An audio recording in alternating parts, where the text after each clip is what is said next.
Hello students, education मस्ती में आप सभी का स्वागत है। और आज मैं स्टार्ट कर रहा हूं क्लास 10th का एक्सरसाइज 6.3 में मेरा 12 नंबर क्वेश्चन कह रहा है कि एक त्रिभुज एबीसी की भुजाएं AB, BC तथा माध्यिका AD एक अन्य त्रिभुज PQR की क्रमशः PQ, QR तथा माध्यिका PM के समानुपाती है। तो हमको दर्शाना है, यानी हमको सिद्ध कर देना है कि त्रिभुज ABC समरूप है त्रिभुज PQR का। यहां देख सकते हैं आप, ठीक है। तो पहले तो हम लोग ट्रायंगल बना ले, यानी दो त्रिभुज बना ले, एक ABC और एक त्रिभुज बना लेते हैं PQR।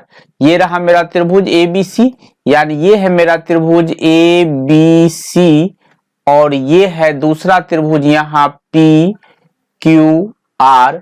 इस त्रिभुज ABC और PQR में ये है मेरा माध्यिका AD और ये है, इसमें मेरा ये है माध्यिका PM। अब देखना है हमको कि माध्यिका का मतलब क्या होता है। माध्यिका का मतलब हो गया कि जिस भुजा पे माध्यिका डाला गया है, यानी यहां डाला गया है माध्यिका BC पर, यानी इसका मतलब हो गया कि जितना BD होगा उतना ही DC होगा। जो भी होगा ये टोटल का आधा होगा, यानी BC का आधा होगा। फिर यहां देखना है जितना QM होगा उतना ही MR होगा और जो भी होगा ये MR का आधा होगा। यानी हम ये लिख सकते हैं कि चूंकि AD जो है ये त्रिभुज ABC की माध्यिका है, यानी AD ये त्रिभुज ABC की माध्यिका है। इसका मतलब हो गया कि जितना BD होगा उतना ही DC होगा और BC का आधा हो जाएगा।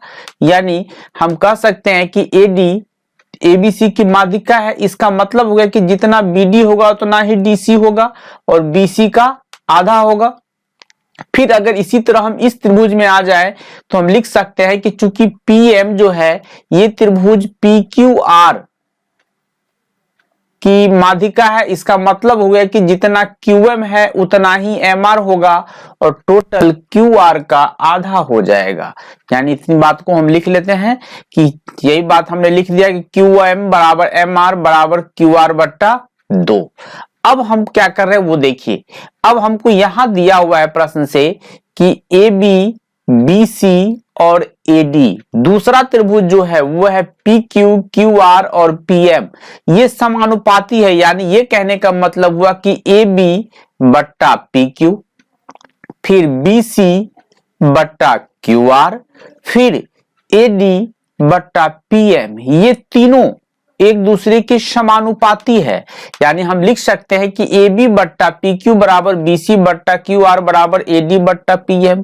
हम देखिए यहां पर जो देख रहे हैं BC बट्टा QR, यहां हम इसको इस रूप में लाना चाह रहे हैं।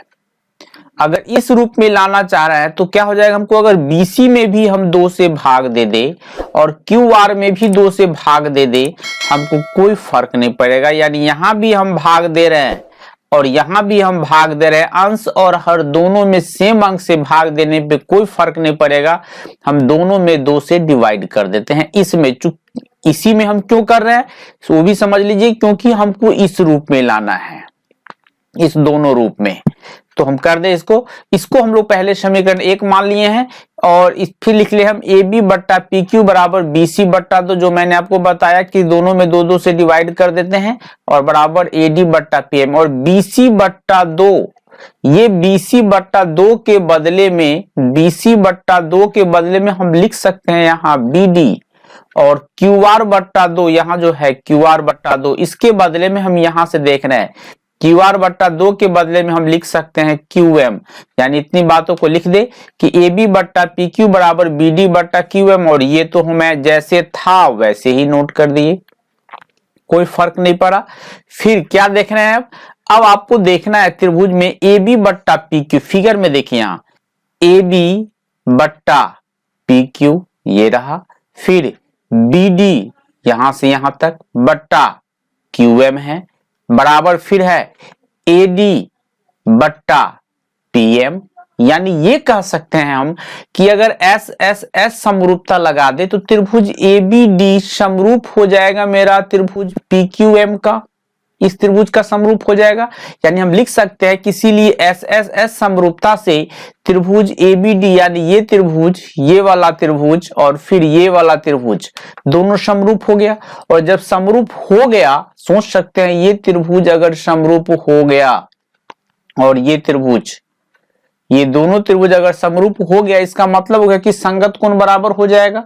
हम लिख सकते हैं कोण बी बराबर कोण क्यू, इतना तो लिख सकते हैं। इसीलिए कोण बी बराबर कोण क्यू, इसे हम समीकरण 2 मान लेते हैं। ठीक है, अब क्या कर रहे हैं, अब हमको जो प्रूफ करना है, हमको प्रूफ करना है त्रिभुज एबीसी समरूप है त्रिभुज पीक्यूआर का। यहां देखिए क्वेश्चन में, यहां त्रिभुज एबीसी समरूप है त्रिभुज पीक्यूआर का। अब हम उस त्रिभुज में आ जाते हैं। दोनों त्रिभुज में हमको देखना है कि कौन सा समरूपता लग रहा है।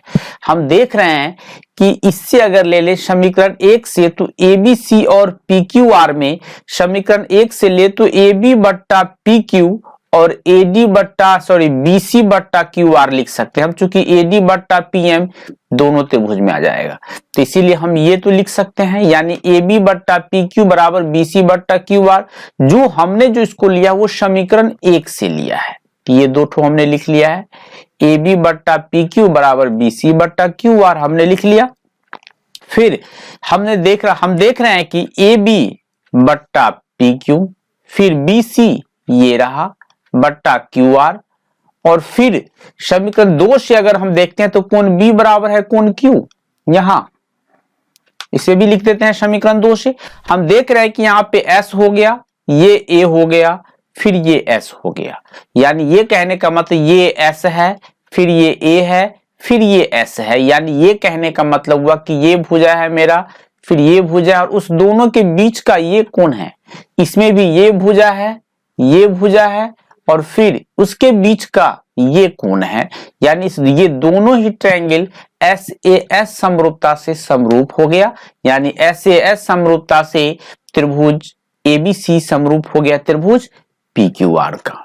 ठीक है, फिर हम लोग पहुंच रहे हैं नेक्स्ट क्वेश्चन पर। नेक्स्ट क्वेश्चन है मेरा कि एक त्रिभुज ABC की भुजा BC पर एक बिंदु D इस प्रकार स्थित है कि कोण ADC बराबर है कोण BAC। यहां दिया हुआ है कोण ADC बराबर है कोण BAC। तो हमको सिद्ध करना है कि CA square is equal to CB into CD। तो सबसे पहले तो हम एक त्रिभुज बना ले। ये रहा मेरा एक त्रिभुज। इस त्रिभुज में हम नाम भी दे देते हैं A, यहाँ B, यहां कर लेते हैं C, और यहां कर देते हैं हम D। ठीक है, ये रहा मेरा A, B, C, यहां C और यहां D। अब देख रहे हैं क्वेश्चन में कह रहा है कि पहले तो फिर कह रहा है कोण ADC बराबर है कोण BAC। यानी A यहां है, देखिए ADC, ये एंगल, इस एंगल की बात हो रही है। ADC बराबर कौन है BAC, यानी ये एंगल और ये एंगल दोनों ही बराबर है, जो हम दिखा देते हैं। यानी ये एंगल हमने लिख कर दिया, यहां और यहां बराबर है। फिर अब हम इतनी बातों को लिख ले कि त्रिभुज ABC में हमको जो दिया हुआ है ADC बराबर कोण BAC, यानी कोण ADC बराबर कोण BAC। पहले हम इसको लिख लेते हैं, यानी दिया है कि कोण ADC बराबर कोण BAC, जो हम इसको लिख दिए। ठीक है, और फिर हमको किस त्रिभुज में आना है, त्रिभुज जो दिया हुआ है उसी में हम पहुंच जाते हैं। त्रिभुज ADC और त्रिभुज BAC में ही आ जाते हैं। हमको देखना है कि दोनों त्रिभुज में क्या क्या बराबर है। यानी ADC की बात करें, ADC यहां रहा, ठीक है, और ABC BAC की बात करें, BAC यहां रहा, इसकी बात कर रहे हैं। दोनों में हमको देखना है कि क्या क्या बराबर है। आप देख रहे हैं कि एक तो हमको दिया ही हुआ है कि कोण ADC बराबर है कोण BAC, यहां दिया ही हुआ है हमको। इतनी चीज को तो हम पहले लिख दें कि कोण ADC बराबर कोण BAC। अब दूसरा हमें ढूंढना है। दूसरा हम देख रहे हैं कि दोनों ही ट्रायंगल में ये एंगल जो है ये उभयनिष्ठ है। यानी उभयनिष्ठ है तो हम क्या लिख सकते हैं कि कोण, अगर इस त्रिभुज के ADC के हिसाब से लिखे तो हमको हो जाएगा सी डी, चूंकि इसी तरह इतना ही दूरी तक में हमको आ जाना है तो इसके बदले में हमने लिख दिया ए सी डी, और बड़े वाले के हिसाब से लिखे तो ए सी बी। दोनों तरफ से लिखने से हमको सिर्फ इसी कोण का ही नाम लिखा रहा है। या आप डायरेक्ट भी लिख सकते हैं, कोण सी बराबर कोण सी, उभयनिष्ठ लिख देना है उसमें। फिर क्या करना है, हमको देख रहे हैं कि ए ये भी एंगल हो गया और ये भी एंगल हो गया। ए समरूपता से त्रिभुज एडीसी और त्रिभुज बीएसी क्या हो गया, समरूप हो गया। जब समरूप हो गया अब क्या होगा, इसका संगत भुजा समानुपाती हो जाएगा। संगत भुजा समानुपाती कहने का मतलब कि हमको देखना है कि एडीसी के सामने की भुजा कौन है, ए डी सी, यानी इस एंगल के सामने की भुजा हो गया यहाँ जो है AC। अगर प्रॉब्लम हो तो यहाँ से आप बिचला पॉइंट को छांट के भी लिख सकते हैं। इसमें बिचला पॉइंट छांटिएगा तो आपको मिल जाएगा AC, और इसमें छांटिएगा तो आपको मिल जाएगा BC। यानी हम लिख सकते हैं कि AC बट्टा BC है। फिर इसमें देखें तो AD बट्टा AB।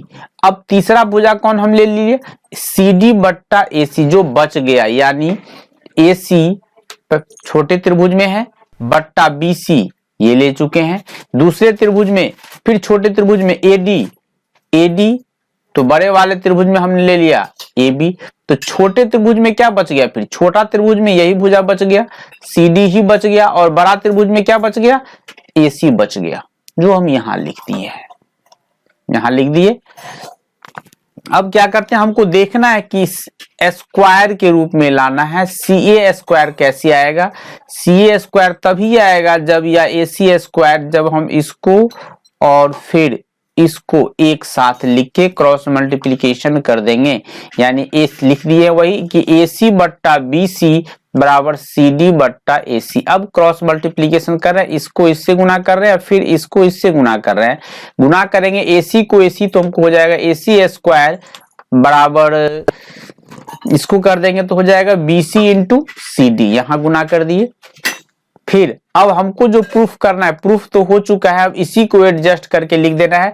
क्योंकि हमको आए, हम लिखे हैं AC स्क्वायर, इसमें है CA स्क्वायर, तो इस AC स्क्वायर को हम लिख देते हैं CA स्क्वायर, और इस BC को लिख देते हैं CB, और CD तो ये है ही, यानी इसीलिए CA स्क्वायर बराबर CB इंटू CD जो मेरा प्रूफ हो गया। और उम्मीद है कि ये वीडियो आपको अच्छा लगा हो। अगर हमारा ये वीडियो आपको अच्छा लगे तो वीडियो को लाइक करें, शेयर करें, और चैनल पे नए हैं तो चैनल को सब्सक्राइब करें। फिर मिलते हैं हम नेक्स्ट वीडियो में। धन्यवाद।